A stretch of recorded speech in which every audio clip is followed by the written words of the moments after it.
Lesson 18, The Cost of Conviction. What are you willing to pay for what you believe in? Would you be willing to lose your bed, your home, your friends, your family? When we read stories of people who lost everything for the sake of what they believed in, it can be easy to think it could happen to us. But there are people that even today are faced with difficult decisions and painful consequences for standing for their beliefs. Today we are going to skip back to the early 1900s to meet a man named Ernt Stromer. His story is incredibly sad and yet also very inspiring.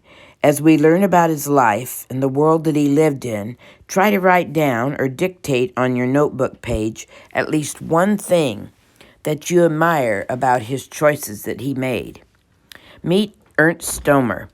Born into an aristocratic family in Nuremberg, Germany, Ernst Stromer von Reckenbach was a well-educated gentleman.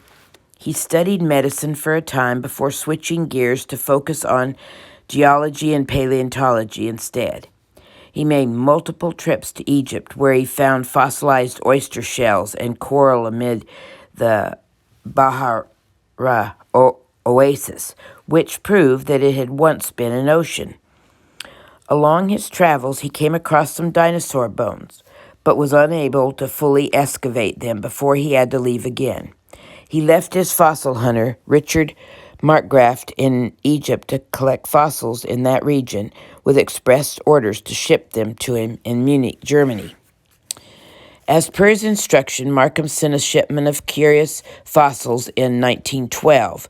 Only a partial skeleton, Stohmer was able to piece together a prototype with a lower jaw, same teeth, a few ribs, and parts of the vertebrae, including up to 5-foot-long extensions. He named this species Spinosaurus and published his finding in 1915. Unfortunately, his announcement came during World War I, and no one was listening. Meanwhile, back in Egypt, Markgraf had found a great many bones and completed his work.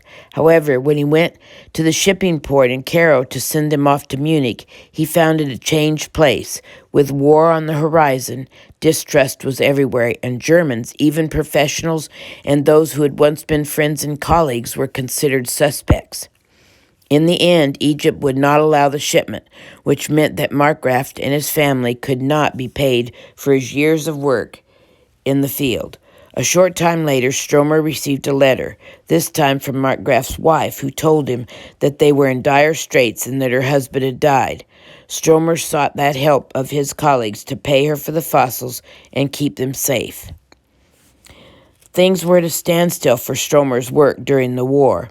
With the medical knowledge, he served for a time as a male nurse in the war, and then went on to advise the military on their tactical plans for the trenches as appointed military geologist. After the war, he continued to climb the ladder as an esteemed scientist in his field, even in the midst of a war-torn country.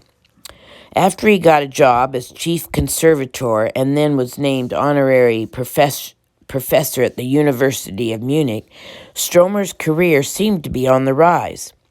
Unfortunately, he also suffered from Germany's economic crash. When the crates were released in 1922, he could no longer afford the astronomical fee to ship them. One of his former students came to the rescue and paid a small fortune for them to be sent. When they did finally arrive, after 8 years of waiting, they were so badly damaged from being packed and inspected, repacked over the years, that they had to be carefully pieced back together. World War II. Let's do this. Did you know that after World War I, Germany was in dire straits? Reparations, food storages, rioting, hyperinflation, and loss of work led to desperate times. The government, seeking to help, resorted to printing money, which essentially made it worthless. In the 1920s, a single loaf of bread that had once cost merely 3 marks was now sold for 399 billion marks. In fact, burning money to heat your home was a mere cost-effective than buying coal. World War II. Stromer's career advanced despite frustrating setbacks during a time when things were quickly changing. Stromer openly defied the Nazi Party, which was not popular when people were being strong-armed into showing their support.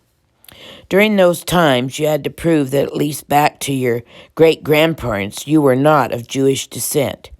If you could not, you were harassed and humiliated. Your work and discoveries were ignored. Funding dried up, and eventually you were dismissed.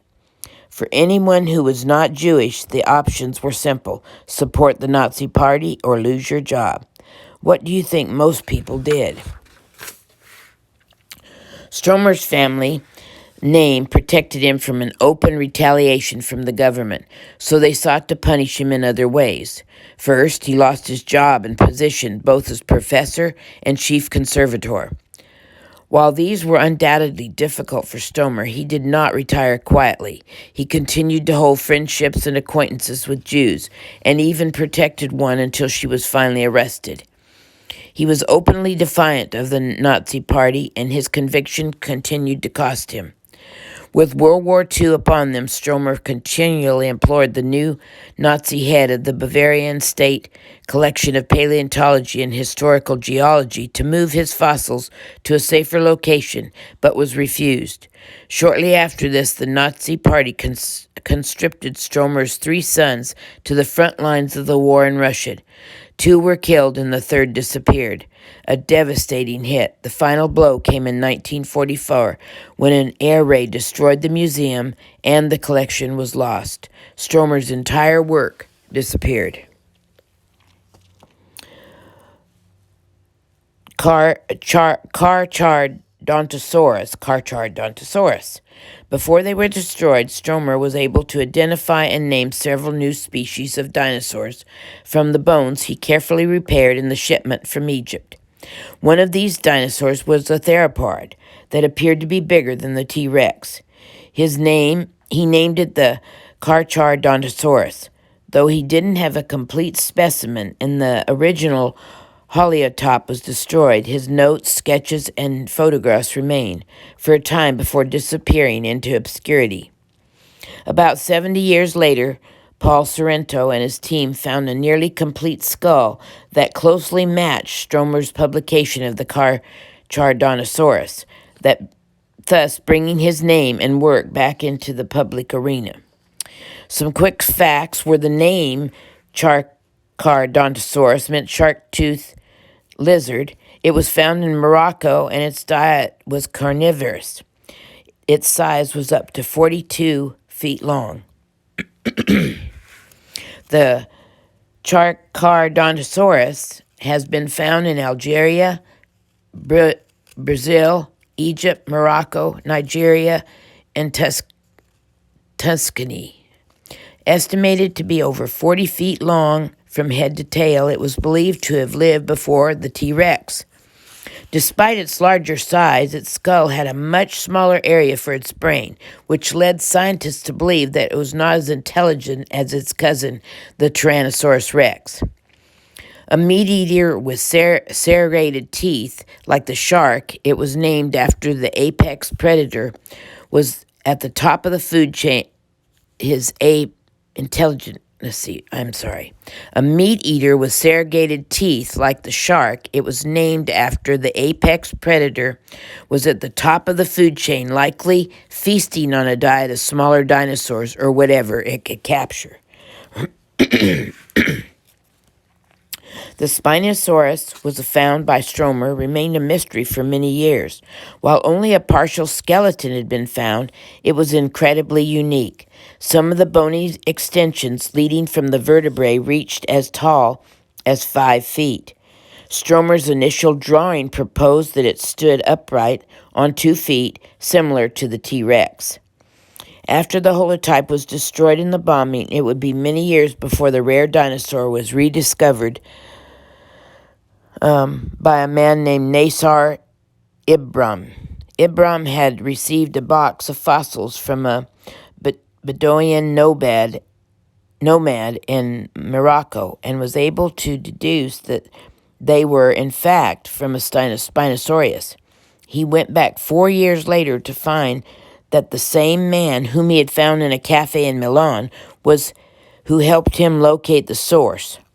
Here he learned more about the region, which helped him to piece together more information about this strange dinosaur.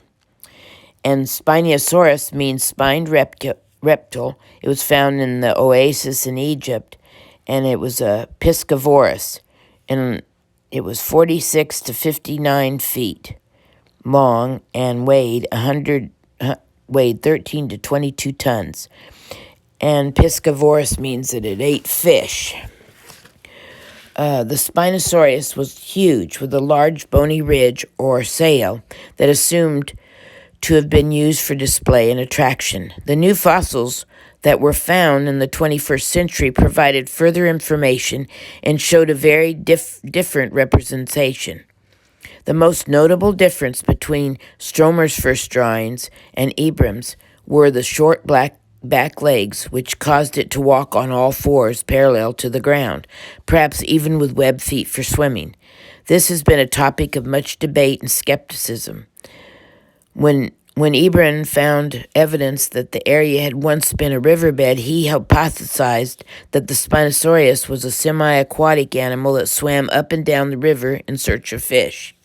The cone-shaped teeth that were found during Stromer's time was a bit strange for a carnivore. They closely resembled crocodile teeth, and this helped support the theory of a river monster whose main meal was fish. While Stromer faced incredible hardship and tragedy in his lifetime, his work was not for nothing. It inspired countless paleontologists over the years and sparked the imaginations of many. With the rediscovery of the species he named, he is remembered by many who have continued to build on his discoveries. We don't know for certain what Ernst Stromer believed, but we do know that he stood against the evil of his time, even when he was unpopular and had tragic consequences. He didn't change his mind or stay quiet, and he stood firm in the midst of great adversity. Ernst Stromer may have left dinosaur bones behind, but he left behind a legacy that is perhaps far more valuable in the testimony of life. What do you think? And that concludes our lesson 18 for today.